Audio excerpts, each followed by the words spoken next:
Olá pessoal, tudo bem? A gente vai fazer agora alguns exercícios vinculados ao diagrama TTT. Então está aqui o diagrama TTT, né, de um aço eutetoide. Aqui nesse caso, essas curvas aqui só estão identificando o início e o final da transformação, né, essas curvas assim cheias.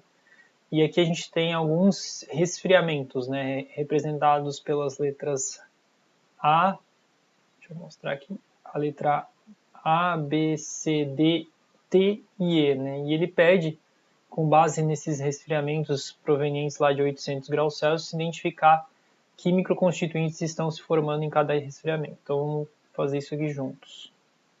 Então resfriamento A, ele sai lá de 800 graus Celsius e passa pelo diagrama TTT nesse ponto aqui, né? Ele começa a transformação nesse ponto e termina nesse ponto, né? Então o diagrama, de acordo com o diagrama, aqui nessa região a gente só vai ter perlita grossa dentro do material. No resfriamento do ponto B, né, ele começa a transformação nesse ponto aqui e termina nesse ponto aqui. Aqui a gente vai ter também ou perlita grossa ou perlita fina. Como eu disse nas aulas, nos vídeos, né, não existe uma interface que a gente pode dizer, não, a partir daqui é perlita grossa, aqui é perlita fina. Né? O que eu posso dizer é que o resfriamento do ponto B, ele acaba tendo uma perlita mais fina do que do ponto A, mas ainda não vou caracterizar isso como sendo perlita fina. Né? Aí aqui a gente tem do ponto C, né, o resfriamento C, ele começa aqui a transformação e termina aqui ainda acima da linha do cotovelo aqui, né? Então aqui a gente já tem uma perlita fina dentro do material. O resfriamento em D é interessante porque ele começa na região de formação de perlita fina, ele passa da linha do cotovelo, aqui a linha central, né, e continua a transformação aqui, então ele vai formar a perlita fina aqui, vai formar a bainita aqui, só que ele ainda não completou a formação, porque ele não ultrapassou essa segunda linha, e vai formar a martensita. Então esse cara aqui ele tem perlita fina em sua composição, mais bainita e mais martensita. O resfriamento T é a taxa crítica de resfriamento para se formar a martensita, então ele passa raspando aqui no cotovelo, mas não bate na curva. Então esse cara aqui só vai ter martensita, é a taxa mais lenta possível nessas condições para a gente formar a martensita. E resfriamento em E também é só a martensita, não bate na curva. Então toda a austenita se transforma em martensita. Beleza? Agora a gente vai para número 2, classifica as seguintes ligas de ferro-carbono e suas microestruturas associadas em ordem decrescente do limite de resistência à tração. Então a gente tem aqui algumas variáveis, né? Uma variável é o percentual de carbono. Então só lembrando, quanto maior o percentual de carbono, maior vai ser o limite de resistência à tração da nossa liga. Outra variável aqui são os microconstituintes formados, né? Então, a perlita fina, dentre os microconstituintes citados, ela tem a maior resistência à tração, seguida da perlita grossa e depois da cementita globulizada, em termos de limite de resistência à tração. Então, ele quer saber em ordem decrescente o limite de resistência à tração. Eu vou começar, então, com o maior limite de resistência à tração e para o menor, né? Então, o maior limite de resistência à tração acontece no maior percentual de carbono, que é 0,60, com a perlita fina. Então, o C aqui é o primeiro da ordem. Aqui. Depois disso, o segundo é uma perlita grossa, só que aquela que tem mais carbono. Então, 0,60, perlita grossa. Então, seria a letra D. Depois disso, é a perlita grossa com menos carbono. No caso aqui, a letra B. E depois disso, a cementita globulizada com menos carbono é a letra A. Aqui vocês poderiam estar se perguntando, né? Mas se eventualmente tivesse uma perlita fina com 0,25% de carbono, ela teria maior resistência do que uma perlita grossa com 0,60%? Eu não teria como responder isso, né? Então, se o problema fosse configurado dessa maneira, sem mais nenhuma informação, eu não poderia responder isso.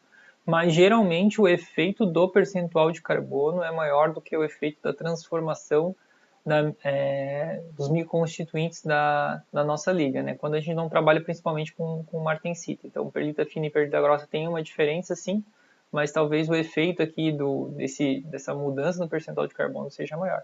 Mas eu não teria como responder sem nenhuma informação adicional. Mas o problema ele não faz essa configuração, ele faz uma configuração mais fácil de se resolver aqui, então a configuração é CDBA.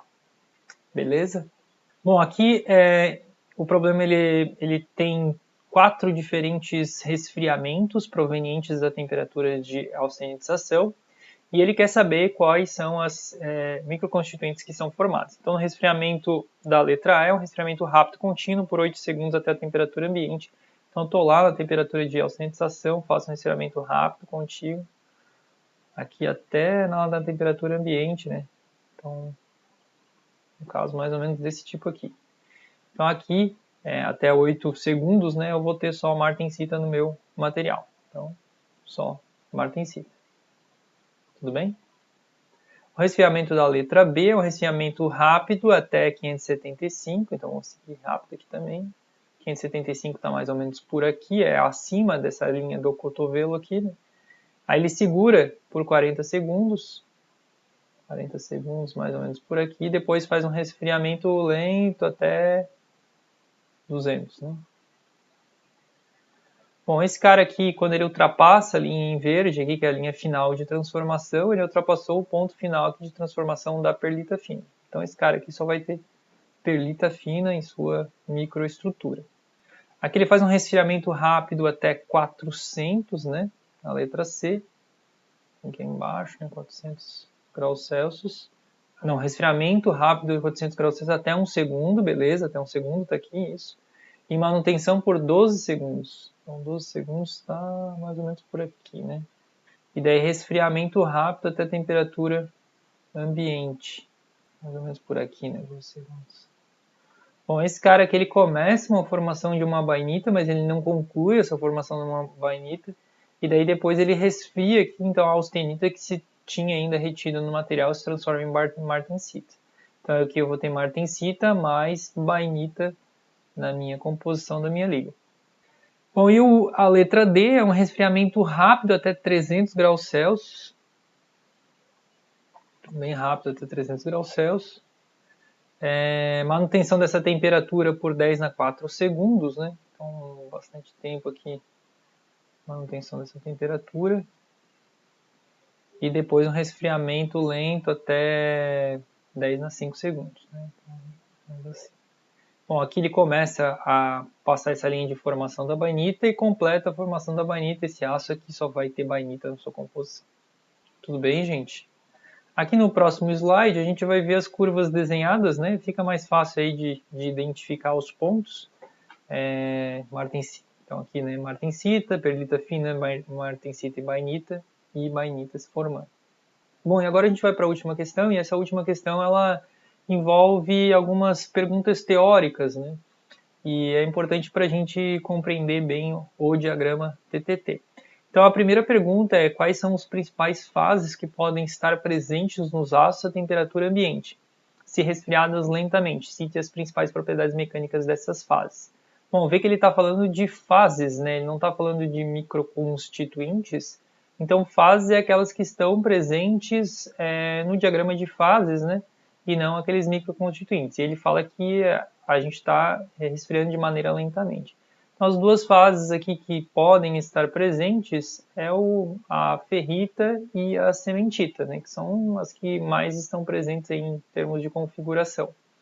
As propriedades mecânicas, a ferrita tem baixo teor de carbono, geralmente é dúctil e de baixa resistência e dureza, enquanto que a cementita é dura, frágil e tem alta resistência mecânica. Na número 2, cite as propriedades da martensita e da martensita reverida, dizendo como que elas podem ser obtidas. Então, a martensita ela é obtida direto do resfriamento da austenita. Então, um resfriamento rápido da austenita sem encostar ou tocar no cotovelo da curva TTT até a temperatura ambiente, a gente acaba tendo uma estrutura de martensita, que é uma estrutura monofásica, que tem alta dureza e alta resistência e é altamente frágil, né? A martensita revenita é um produto de um reaquecimento da martensita. Então, ela passa por um tratamento térmico de revenimento a temperaturas medianas, ali abaixo da temperatura de austenitização, forma aí duas fases, não é mais uma estrutura monofásica, forma a ferrita e a cementita, porque o carbono se difunde para fora da martensita ali, né, por causa da temperatura e o tempo, e ela acaba tendo ainda alta resistência, alta dureza, e ganha um pouco em termos de ductilidade, ou seja, perde um pouco em termos de fragilidade quando comparado com a martensita. Então tem mais aplicação comercial aí do que a martensita pura.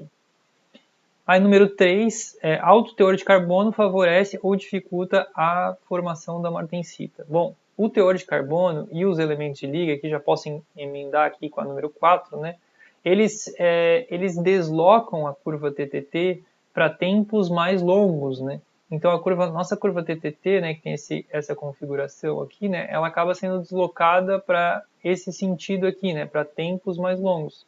Quando a curva TTT ela é deslocada para tempos mais longos, a gente ganha uma faixa de formação da martensita maior, né? Então a gente pode resfriar mais lentamente o material e obter a martensita. Então, o teor de carbono e os elementos de liga, em geral, favorecem a formação da martensita, porque eles deslocam o diagrama TTT para tempos mais longos.